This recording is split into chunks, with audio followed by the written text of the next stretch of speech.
Nagaan Waaqayyo kan Abbaa, kan Ilmaa, kan Hafuura Qulqulluu hunduma keenyaaf baay'atu kabajamtootaaf jaallatamtoota hordoftoota TV galata Waaqayyo mara. Egaa kanaanii maqaan koo Raajii of Kalaa Ejjetaan jedhama. Waldaa Kiristaanaa Galata Waaqayyo addunyaalessaa irraati. Yeroo darbee mata duree inni du'e kan kee miti kan jedhu irratti walii wajjin ilaalaa turre. Guyyaa har'aa kanas kutaa lammaffaasaa walii wajjiniin ilaallaa. Macaafa moototaa isa duraa boqonnaa 3 lakkoofsa 16 hanga 22 irra kan jiru kana walii wajjin ilaallaa. Dubbii kana gabaabaatti dubbifnee gara kallattiidhaan dubbii keenya ilaaluutti seenna. Maqaa Gooftaa Yesuusiin nan dubbisaa. Gaaf tokko dubartoonni ejjitoonni lama gara Solomoon mootichaa dhufanii fuula isaa dura hin dhaabatan. Isaan lamaan keessaa isheen tokko mootichaa, yaa gooftaa koo, anii fi dubartiin kun mana tokko keessa jiraanna. Utuma walii wajjin jirru ani mucaa dhiiraa nan da'e. Mucaan koo dhalatee gaafa guyyaa sadaffaa dubartiin kunis immoo hin deesse. Manicha keessa nu lamaan malee namni kan biraan hin turre. Dubartiin kun hirriba keessaa mucaa ishee irra waan ciifteef mucichi ishee duraa hin du'e. Ani garbittiin kee hirriba keessa utuu hin jiruu dubartiin kun halkan walakkaa kaatee mucaa koo ana bukkeetii fudhattee iddoo ishee ciibsite. Mucaa ishee isa du'a ammoo fiddee garaa koo jala hin keesse. Ganama dammaqee mucaa koo harma hoosisuudhaaf yommuun jedhu mucichi du'aa ta'uu isaa nan arge. Egaa erga ifees hubadhee ilaaleen akka inni mucaa koo hin ta'in baree jette. Ameen. Gad jennee Waaqayyoon kadhanna. Abbaa keenyaa, gooftaa keenyaa, mootii jaalalaa, leenca Yihuudaas galateeffannaa, galanni ulfinni guddaan irra Waaqaaf lafaatti siif haa ta'u. Ati guddaadha, jabaan akka kee, ogeessa akka kee hin jiru, maqaan kee haa eebbifamu. Dubbii keessa guddaa kana, dubbii keessa dhugaa kana, dubbii keessa nama dhaabu kana, dubbii keessa biddeen jireenyaa ta'e kana nu barsiisi. Sa'aatii kana maqaa gooftaa Yesuus Kiristoosiin qilleensi, haalli hundumtu gab jedhee si haa dhaggeeffatu. Ulfinni kee dachee kanarra, irra lafaa kanarra haguutu. Humna maqaa Yesuus Kiristoos gooftaan. Ameen. Iddoo kanatti kan agarru dubartoota lama argina. Dubartoonni lamaan kun mana tokko keessa galu. Mana tokko keessa jiraatu garuu namaa wajjin hin jiraatan. Qophaa isaanii jiraatu. Namni isaanii wajjin hin jiru. Dubartoonni kun lamaan isaanii iyyuu abbaa manaa hin qabanii. Lamaan isaanii garuu akka carraa ta'ee waluma faana yeroo mucaa godhannaa irra ga'anii mucaa godhatan. Isheen tokko deessee gaafa guyyaa sadaffaa isheeti, isheen tokkos mucaa ilmaa deesse. Tokkoffaa garaagarummaa isaan ittiin da'anii yeroon isaa wal fakkaataadha. Inni lammaffaan immoo mucaan isaanii lamaan iyyuu dhiira waan ta'eef baay'ee wal fakkaatoodha daa'imni isaanii lamaan. Akka carraa ta'ee dubartoonni kun lamaan isaanii iyyuu mucaa dhiiraa qabu waan ta'eef halkan utuu raftuu isheen tokko halkan utuu raftuu isheen tokko mucaa ishee irra ciiftee ajjeefte. Mucaa ishee irra ciiftee gaafa ajjeefteettu gaafa hirriba keessaa dammaqxu akka mucaa ishee ajjeefte barte. Mucaa ishee akka ajjeefte bartee ishee tokko bira dhaqxee mucaa ishee fayyaa jalaa fudhattee mucaa ishee du'aa isaa ofii ajjeefte dhaqxee ishee jala keessa. Gaafa kana halkani waan ta'eef yeroon kun adda bahuu hin dandeenye. Sababa akkas ta'eef rakkoo guddaatu uumame. Dubartoonni kun lamaanii balleessaa qabu. Garuu lamaan isaanii dhugaan qaban. Balleessaa qabaachuu dhugaa qabaachuu gidduu garaagarummaa guddaatu jira. Isheen tokko utuu raftuu irra ciiftee mucaa kan ishee ta'e ajjeefte. Isheen tokko immoo utuu raftuu mucaa ishee dabarsitee laatte. Lamaan isaanii dammaquu hin dandeenye. Isheen jalqabaa dammaqxeetti utuu ta'ee mucaa ishee hambifatteetti turte. Isheen lammaffaas dammaqxeetti utuu ta'ee mucaa ishee oolfatteetti turte. Isheen tokko dammaquu dadhabuudhaan mucaa ajjeefte. Isheen tokko immoo dammaquu dadhabuudhaan mucaa ishee achisiifte. Rakkoon jara kanaa lamaanii irriba ulfaataa keessa jiru. Isheen ajjeefte akka ajjeefte bartee kaate. Murteessite. Isheen tokko immoo irriba keessa waan jirtuuf duraa fudhatame. Egaa namni du'e yoomiyyuu jaallatamu.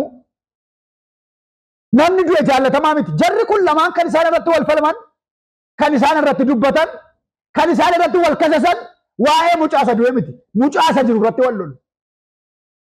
Waa'ee isa du'ee namni maqaa isaa dha'u hin jiru.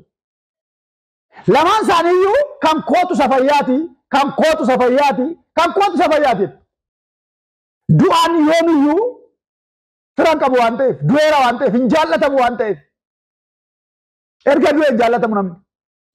Sababni isaa namni tokko baay'ee jaallatamaa osoo jiruu yoo du'e daqiiqaa inni du'e jalqabee maqaa kaleessaan hin waaman. Yoo abbaadha ta'e ittiin boo'uuf malee baabba jedhanii du'aa waaman. Kaleessa mucaa baay'ee jaallattu mucaa kooti jettee ilaalti. Har'a erga inni du'e garuu ilaaluu hin dandeessu. Irraa butu maqaa geeddirateera. Reeffa jedhamee waamama. Haadha irraa butu reeffarraa butaa haadha jedhu mucaa masheen. Reeffarraa butaa ijoollee kana jedhu haadhumaan abbaadhumaan. Erga du'ee reeffataa waan ta'eef. Kanaaf namni yeroo du'u baay'ee waan wal jaallatu fakkaata malee yeroo du'u namni hin jaallatamu. Biyya keenya keessatti yeroo baay'ee fira namaa amma inni qabu kan beekamu gaafa du'a isaati.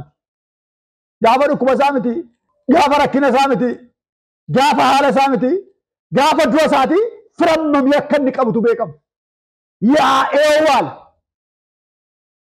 Hin boo'u. Gaafa akkasii jedhaniitu mammaakanii boo'u.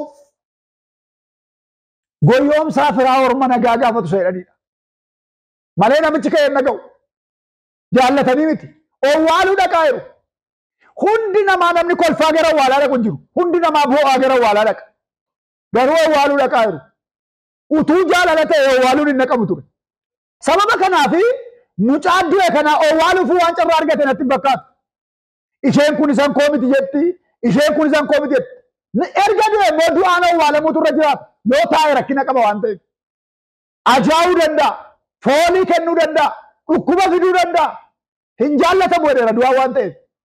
Yeroo baay'ee mul'anni du'e, hafuurri du'e, ayyaanni du'e, ergaan du'e, kakuun du'e dhukkuba biyyaati. Dhukkuba nama dhuunfaati. Dhukkuba waldaa kiristaanaati. Dhukkuba hawaasaati. Mul'anni du'eera taanaan hawaasaaf dhukkuba guddaadha. Ayyaanni du'eera taanaan hawaasaaf dhukkuba guddaadha. Ergaan nama keessaa du'eera taanaan waldaa kiristaanaaf dhukkuba guddaadha. Rakkoo cimaani mul'ata du'eedha. Ayyaana du'eedha. Hafuura du'eedha. Lallaba du'eedha. Faarfannaa du'eedha.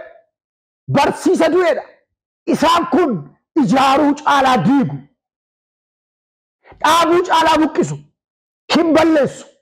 Jarri kun gara fuula yaa'ii sanaa gaafa dhaqanii lamaan isaaniiyyuu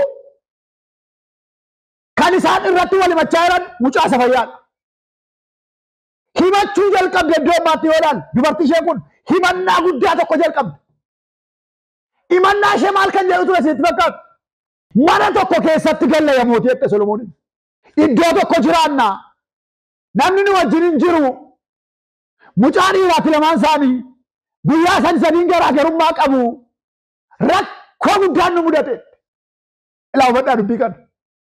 Rakkoon nu mudate rakkoo ulfaataadha. Ragaa hin qabnu jette. Isheen ajjeeftees ragaa hin qabdu. Kan isheen fayyaas ragaa hin qabdu. Waan baay'ee ulfaataadha. Wanti dhoksaatti du'e tokko baay'ee rakkisaadha. Ka'ee himatu. Abaluun na ajjeesan jedhu. Ragaan amma hin jirretti. Lammaffaa ifni amma hin jirretti. Ifni waan hundumaa gargar baasa waan ta'eef. Ifni waan hundumaa addaan baasa. Maal jette dubartiin kun? Irra ciiftee ajjeeftee dhuftee na jalaati fudhatte mucaa koo. Kan ishee isa du'aa immoo ana jala fiddee keessee. Halkan guutuun boo'aa bule. Halkan guutuun iyyaa bule. Halkan guutuun wawwaachaa bule. Boo'icha haati daa'ima ishee boossu boosse. Boo'icha haati dhala isheeti boossu boosse. Maaliif? Jalaa du'e kaa? Kan kooti seete kaa? Adda baasuu dadhabde kaa? Ifichatu irratti hin baane, lafatu itti hin bariine waan ta'eef. Hamma lafti bari'etti du'aa namaa baattee boo'aa bulte.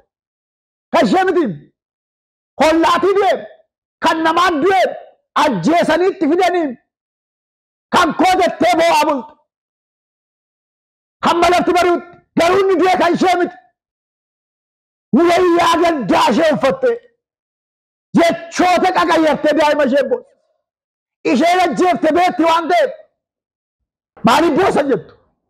Hamma lafti bari'utti harkuma mucaa ajjeesetu ishee fayyisaa wayyaa baataa bule. Hamma lafti bari'utti haadhuma mucaa ishee eeggatteetu du'aa baachaa bule. Hamma ifni dhufutti yeroo tokko tokko kan keenya waan nurkaa du'e nutti fakkaata. Mul'anni waan nurkatti du'e, ayyaanni waan nurkatti du'e, ergaan waan nurkatti du'e, sagalee waan nurkatti du'e, kakuun waan nurkatti du'e nutti fakkaata. Hinduu kan kee miti inni du'e. Waaqayyo dhala namaa maaliif dhumarra uume? Uumama hundumaa teellaa dhala namaa uume. Kun maal agarsiisa? Dhalli namaa waan inni nyaatu, waan inni dhugu, waan inni ittiin jiraatu dura uumamuu isaa agarsiisa. Kanaafuu siif uumamee si dhiisee hin du'u. Eebbi kee hin du'u, ayyaanni kee hin du'u, kakuun kee du'uu hin danda'u. Qabaasaa beeki malee. Dubartiin kun hin ajjeefne garuu eeggachuu dadhabde. Rakkoo ishee ajjeesuu miti eeggachuu dadhabuudha. Isheen ajjeefte immoo akkuma dhoositee ajjeeftetti dhoositee hatte. Safayyaa jalaatti. Akkamitti siif uumamee si dhiisee du'a? Yoona waan kan kee ta'e baay'ee ilaaltee du'eeraa, falan qabu, hiikaan qabu, furmaatan qabu jettee boossata. Wayyaa gaddaa kee uffattee, sagalee kee ol kaafattee, boo'icha gaddaa dhageessiftee, boossee wawwaattata. Hamma yoomitti boosse? Hamma yoomitti iyyita beektaa? Hamma ifni wangeelaa jireenya kee irratti ba'utti iyyita. Ifni wangeelaa jireenya kee irratti gaafa ba'u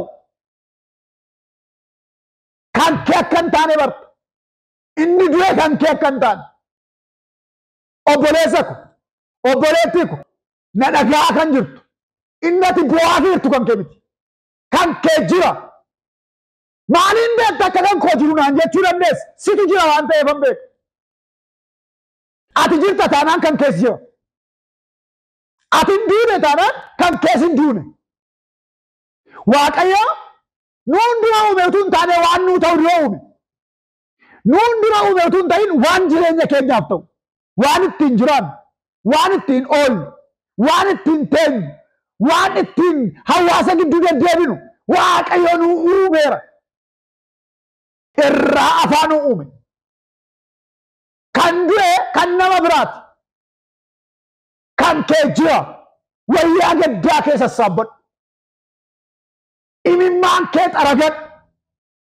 Mataa kee addatiin ol ka'ii lafartu. Kan kee hin du'in jira waan ta'eef. Hin duune kan kee jira. Lubbuudhaan jira kan kee. Lubbuudhaan jira. Abdii dhabdee, fala wallaaltee, du'eera jettee, hiikaa isaa dhabdee teessa taanaan ifni wangeelaan dhufaa kan kee lubbuudhaan jiraachuu isaa bartaa jechuudha. Maqaan Waaqayyoo bara baraan kan eebbifame haa ta'u. Haalleluuyaa. Waan jiruuf hin boo'in. Ammas irra deebi'ee siin jedha kan kee jiraan boo'in. Dubartiin kun egaa himachuutti kaate lafti bariinaan galagalchitee ilaaltu. Yeroo ilaaltu inni du'e kan ishee miti. Yeroo ilaaltu danaansaa kan ishee miti. Yeroo ilaaltu dhiigisaa kan ishee miti. Yeroo ilaaltu haallisaa kan ishee miti. Yeroo ilaaltu mucaansaa kan ishee miti. Hin barte. Inni du'e kan ishee akka hin taane barte. Ifatu itti dhufe qaba. Itti bari'e qaba. Isheen sunis akka itti barame barte. Kana booddee du'a achumatti gattee lafa keessee gara dhimmi isaa laallatutti qajeelte. Himachuu jalqabde. Nuyi mana tokko keessa jiraanne. Garuu immoo du'aan kun kan koo ta'een bu'aa buleet. Kan koo miti. Kan koosa lubbuun jiruudheet. Isheen sunis kan koosa lubbuun jiruudheet. Lamaan isaanii kan isaan irratti wal tuman isa lubbuun jiruudha. Yeroo baay'ee wanti baay'een ajaa'ibu haalli hundinuu kan itti ulfaatu warra jiranidha. Lolli kan itti ulfaatu, rakkinni kan itti ulfaatu, wal'aansoon jireenyaa kan itti ulfaatu, ari'atamuun kan itti ulfaatu warra jiran, warra ayyaanatti jiran, warra sagaleetti jiran, warra Kiristoos keessa jiran, warra Kiristoos immoo keessa isaanii jiru. Isaan kana hundumatu irratti wal qaba. Inni kunis kan kootedha.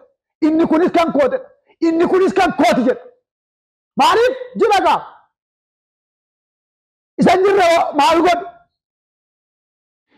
nama dhiibbaan humne nama ayyaanatti hin jirre nama afuuratti hin jirre nama dhiibbaa sabaaf dhalootaaf uumuu hin dandeenye seexannuun jaallatu arguun barbaadu seexannuu isa jiru barbaada isa dhiibbaa uumu barbaada isa hojii hojjetu barbaada isa bu'aa isaa buusu barbaada maaliif jennaan maal godhee du'a waaqayyoos warra jiran barbaada warra jiran gaaf tokko iddoo kaa'ee gaafa dhabe waaqayyo addaam ife waan inni jalqaba gaaffinni gaafate eessa jirtu waan jedhutu iddoo isin jirtan eessa warra jiran lafa kaama warra jiran lubbuutti warra jiran ayyaanatti warra jiran yeroo hundumaa sagaleetu isaan biraa uursa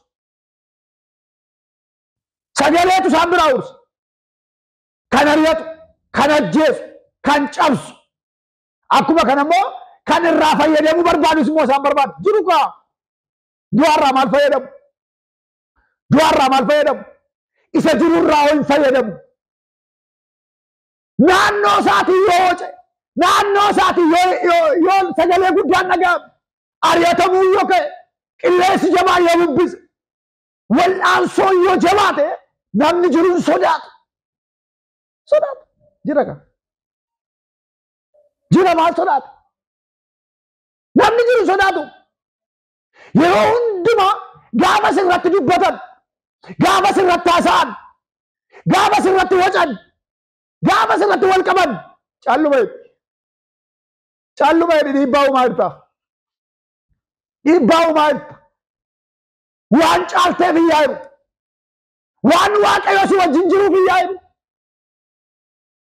waan waaqayyo si gargaaraa jiruuf hin yaa'iru waa malee iyyaan jiran milikinni sitti iyyuu jalloota si wajjin jiraachuu waaqayyooti yeroo waaqayyo si wajjin jiru hin iyyu bitaarraan iyyu mirgaarraan iyyu garasiin iyyu garanaan iyyu maaliif beektaa ayyaana keetu dhiibbaa'u hafuura keetu dhiibbaa'u inni iyyuu malee garuu si tuquu hin danda'an inni iyyuu malee si cabsuu hin danda'an inni iyyuu malee sitti taphachuu hin danda'an ati mucaa abbaa qabudha gaafa kana Solomoonitti gaaffii guddaatu uumame waan deebisu wallaale wayii dubartoota kana lamaanii wayii mucaa kana egaa hundumaa gaaffiin namaa yookaan yaadni namaa furmaata kennuu kan danda'u isa jiru yoo balleesse malee isa jirru argamsiisuu hin danda'u waan ta'eef Solomoon akka dhaqaa aduunaa fidaa safayyaan qalaaye aduunaa fidaa safayyaan qalaaye qalee gargar isinii baase gargara isinii hiraaye ilaala inni ajjeesaa jira ajjeeseen gargar isinii baase yeroo utuu waaqayyo ta'e garuu akkasiin jedhu baay'eedha irraa gadi ba'aa warri waccanedha irraa gadi baay'eedha malee isinii ajjeesa jedhu Maarqos boqonnaa 5 lakkoofsa 39 hanga 42 yoo laaltanii intala Yaayosiif hundi namaa ol galanii boo hin waacu hin iyyu hin faarfatu hin jaju mucaa waa meeqa odeessu gooftaan keenya Yesuus Kiristoos gaafa dhaqe isaan gargaaree waccine maal rabbashaa jirtu jedhe maalii waccitu jedhe maalli sagalee wacaa kun jedhe gadi baarraa jedhe nan jiraachisaa jedhe malee mucaa biraan sii kennaa rakkoo qabu wamsi jajjabaa dhugaa jenne Yaayiroosi maali ganaa dhoowwanoo dhala kennuun beekamaadhaa siin kennaan jedhe jajjabaadhu isa kenne isa fudhatee jenne akka jedhe gadi baanan kaasaa jedhe tu gaafa sana gooftaa tachira ta'ee akka Solomoon hin jedhu dhaqaa isa du'aa fidaa jedhatu Solomoon garuu isa fayyaa fidaa qallaaye aduunaa fidaa aduu fudhatee mucaa tarsaasuudhaaf gaafa naggaam haati mucaa obsuu dadhabde kan isheetika garaa ishee jabaachuu dadhabe hirraafame barrummaa isheedha wangeela jedhaam Sirraa Mootota boqonnaa 3 lakkoofsa 26 yoo laaltanii barrummaa isheetu raafame isheen tokko garuu bakkoon qabu maal rakkina qaba kun qaltanis dhiiftanis ajjeesuudhaan afaaraa miti ajjeesaan ture waan maali kun haaraa maaliiti jechuu ishee nama maaliin ishee afaaraa miti kaa irra ciiftee ukkaamsitee ajjeesaa turte. Ashee kanaas akka du'u barbaaddu ashee du'eera waan ta'eef. Eenyu baadhatee eenyummoo taa'ettee gaddite. Solomoon akka jedhe hin ajjeesin jette Solomooniin. Hin ajjeesin. Ishee matti keenya harkattan ilaalaa jetti. Garaa ishee qabattee ol kaatee gatteesse kan ishee dhigaa. Abbaa isaa dhibaa ayyaanni. Abbaa isaa dhibaam dibanni. Abbaa isaa dhibaam ergaan. Abbaa isaa dhibaam akkuma haadha mucaa sanaa. Danda'ee taa'ee ilaalu namni ergaa isaatti cabe. Namni gatii itti kaffale. Namni waamicha isaatti miidhame. Cabuu waamicha isaa danda'ee taa'ee ilaalu. Isa danda'ee ilaalu boqonnaa dhabde ol kaatee gatteesse. Hin bare. Ifadhu beekaa. Kunooti haati mucaa jedhe. Deebisaa kennaaf jedhe. Hin gammadde. Isa dukkana kee jalaa hatame ifa keessa fudhatte. Haleluuyaa. Dukkana keessa jalaa hatame. Ifa keessa deeffatte. Dhoksaatti jalaa hatame. Mul'inatti deeffatte. Yesuus Kiristoos gooftaa bara baraati. Isheen sun immoo dukkana keessa hattee gammadde. Ifa keessatti qaanofte. Inni gaafa dhufe tawaarradde. Isheen gara du'aa isheetiitti galte. Abbaa qaba du'aan. Yaa nama kan kee eeggattee jirtu du'aan abbaa qaba. Kan kee miti wacuu danda'a si garasii. Garana keetii wacuu danda'a. Sagalee baay'ee dhaga'uu dandeessa. Uursaa qilleensaa baay'ee dhaga'uu dandeessa. Hin dhaggeeffatin. Kan kee jira. Warri hin dhaggeeffanne lafa yaadan ga'u. Warri waaqayyo duwwaa dhaggeeffatan. Wacaa folola warri hin dhaggeeffanne lafa yaadan ga'u. Maaliif jennaan waaqayyo warra isa dhaggeeffatan hin gargaara. Lafaa kaasa. In haaressa. In fayyisa. In geeddara. Galmaan ga'a. Yeroo tokko jedhama. Fatteetuu dorgommee qabaayyuu tabba dheeraa akka ol ba'an. Dorgommeen isaanii keessatti tabba dheeraa akka ol ba'uu danda'an.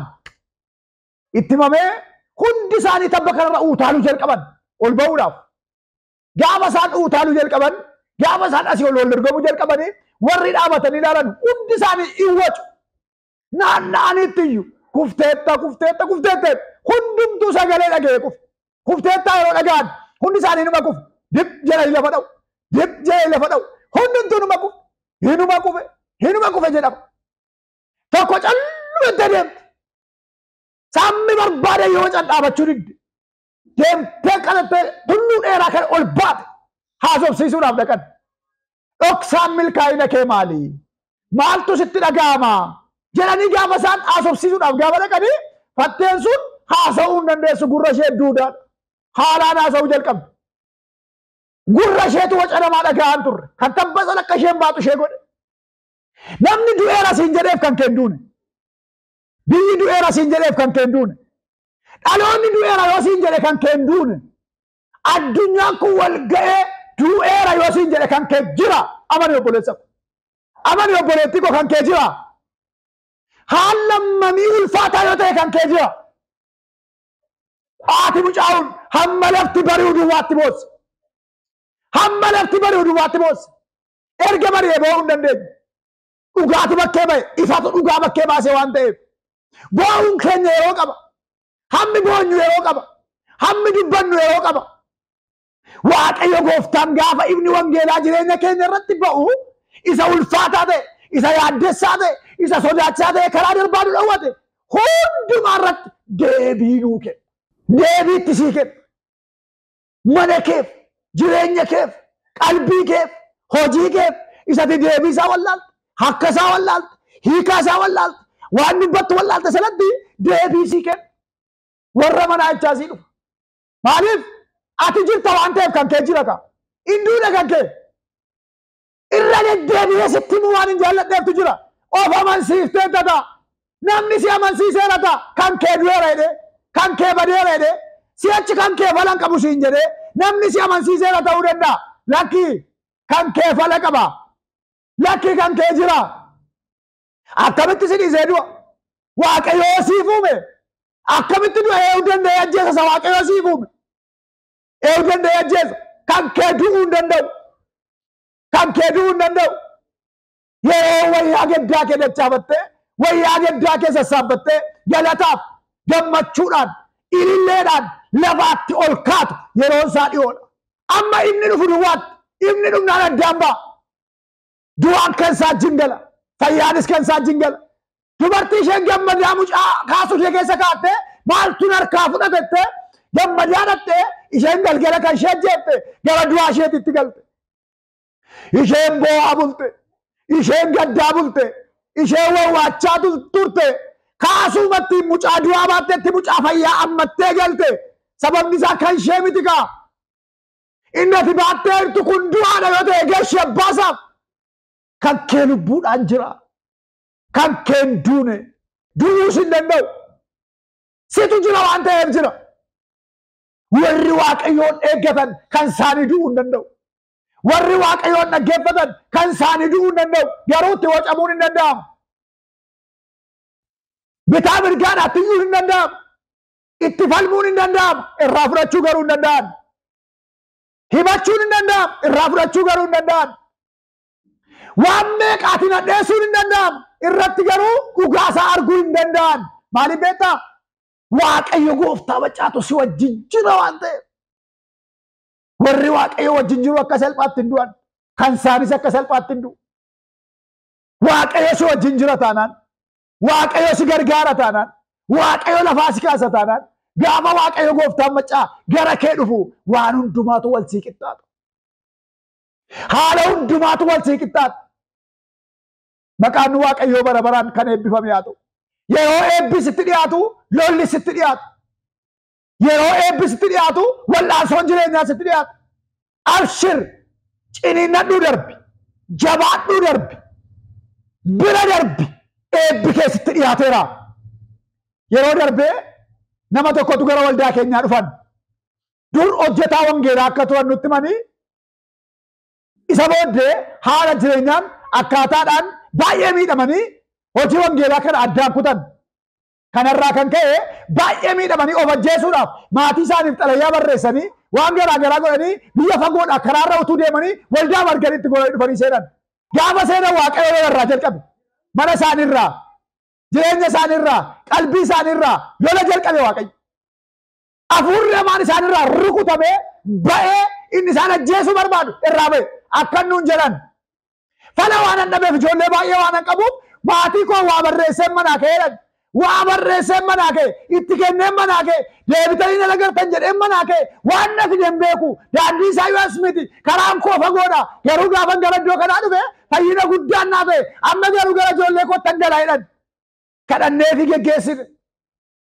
Karaarra gaafa bu'anii konkolaataa keessa gaafa isaan seenani wanti isaanitti bara dheeraa ulfaate jalaa qabamee gadhiifamuu fi gaddine kan isaanii kan ta'e eebbi jalaa qabame silkiin dawwalameetti himame. Gassii dhiifameera jedhan.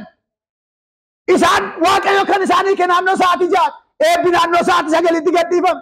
Ilaali obboleessatti. Yeroo eebbi sitti dhiyaatu, wal'aansoon sitti dhiyaatu, rakkinni sitti dhiyaatu, muddamni sitti dhiyaatu. Har'a Waaqayyo gooftaatu sitti dubbachaa jira. Inni du'e kan kee miti.